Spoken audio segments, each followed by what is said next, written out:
everyone, Jane here. Thank you for watching my video today. I thought since I've been doing a lot of colour studies and colour palettes lately, I'll do something a little bit different today, and we'll do something with some textures. So I have this book by Anna Victoria Calderon, which is the Watercolor Textures for Artists. It's quite similar to, let me just grab it for you. Similar-ish, so if you enjoy this book, you probably would enjoy this book, Creative Abstract Watercolour by Kate Rebecca Leach. And in that she has lots of different exercises for you to complete, which this book also does. But what this book has as well is it has lots of examples of textures from nature. Then she gives you a colour palette, and then she creates a piece of artwork. So she's got a selection of different ideas for you to use. And I thought that I might use this idea today because I have been really enjoying the summer stories from Maremi's Small Art, the collage book. And it has very much this beach and ocean theme going on. So I thought I could use this book for my focal images, but what I wanted to do was to use this idea of the ripples on the ocean. And then I found in my colour palette book this photo. So I'm not looking at the colours, I'm looking at the actual textures in the photo for this one.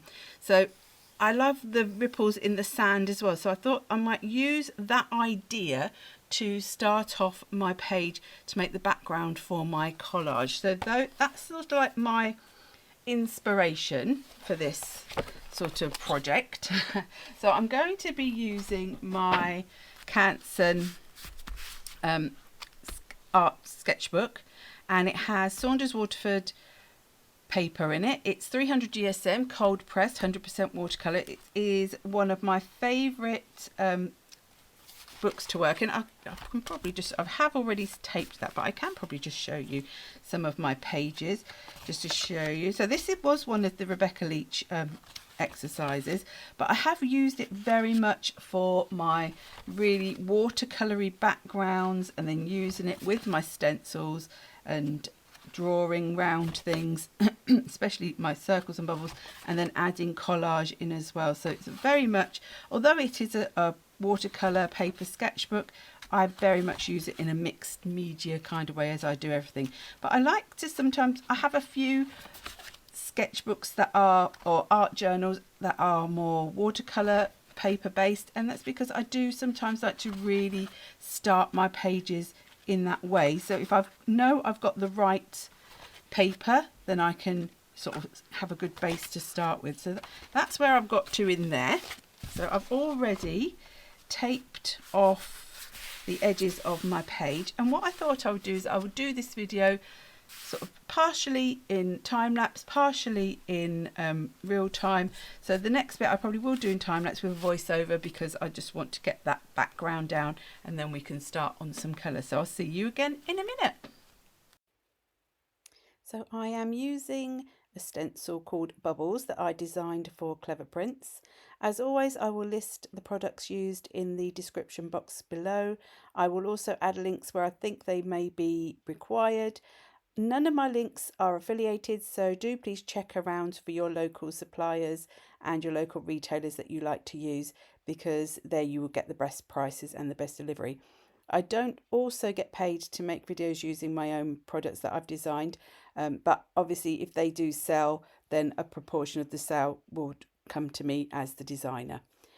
I am using the stencil, and I'm using a Unipin pen just to draw around some of the shapes. And then once I've drawn in the shapes, I decided I wanted to add like the extra ripples with the lines. This was really lovely, relaxing thing to do, and I added in the extra little circles as well because I thought it just made them look cuter. And because you're not worrying about, you know, how straight the lines are, it's really easy to do. And, you know, adding in those little extra dots and things like that just made it a really nice activity.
have finished sort of laying out my ripply pattern. So I was going sort of with the ripples, and also I thought it's got a bit of a seaweed vibe, a little bit of bubbles. I thought that would look really cute.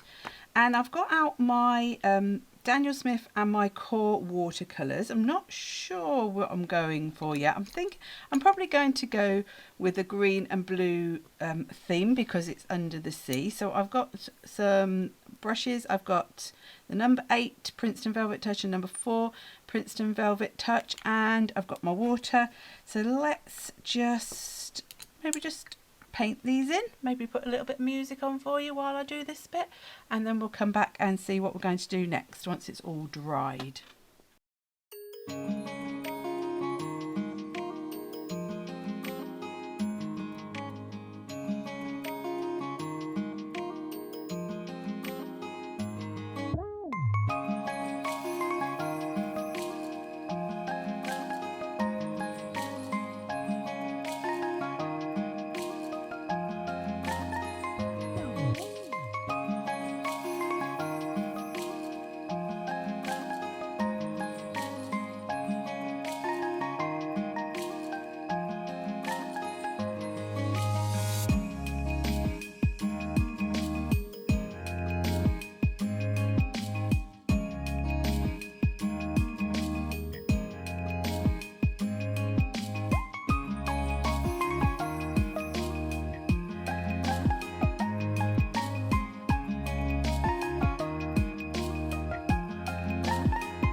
Okay, so I've finished my page, and to be totally honest, I've now, having looked at what I've done and the way it's looking, I really don't think that the images from the collage book are going to fit.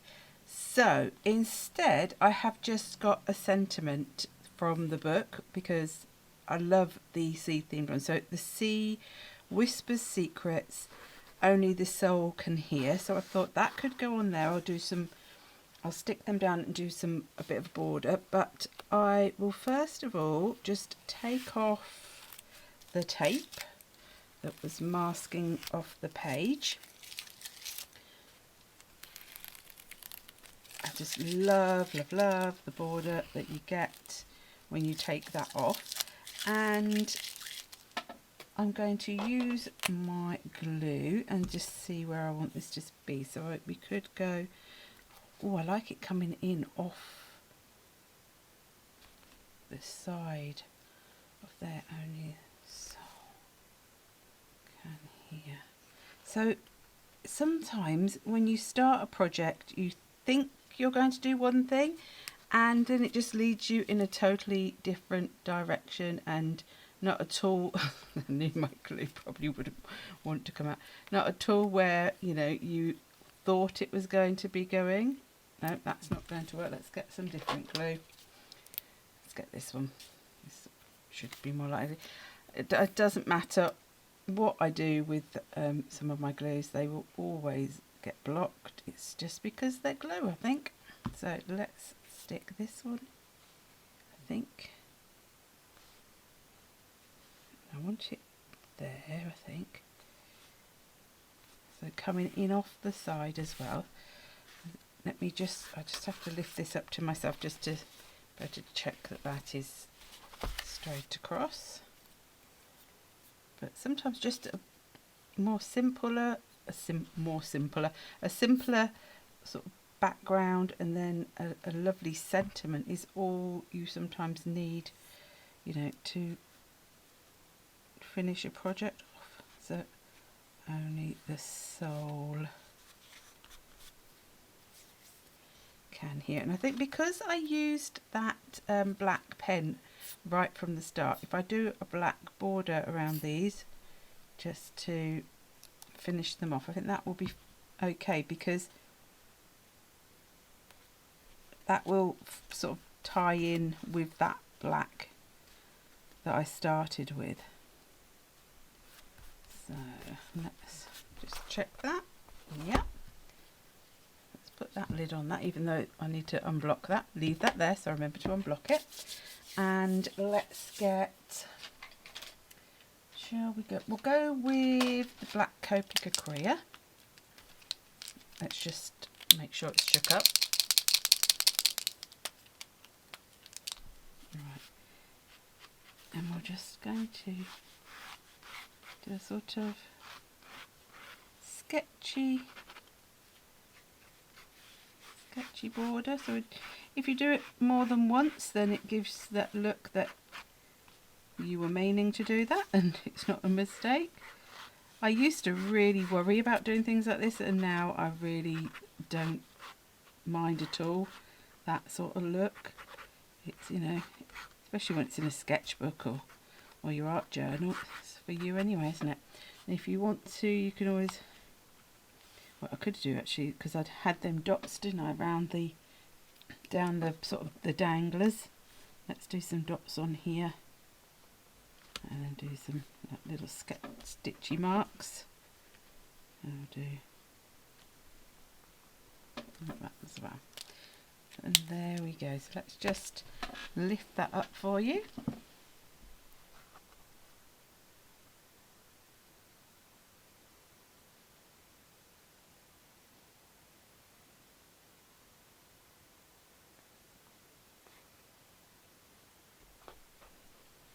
So something a little bit different, but really I think sort of capturing those textures that were in those ripples of the sand and the ripples of the sea. And so I hope you enjoyed that. If you did, do please give this video a thumbs up, and if you haven't already subscribed and you'd like to join me on this arty crafty journey, do please click that subscribe button. And until the next time, bye bye.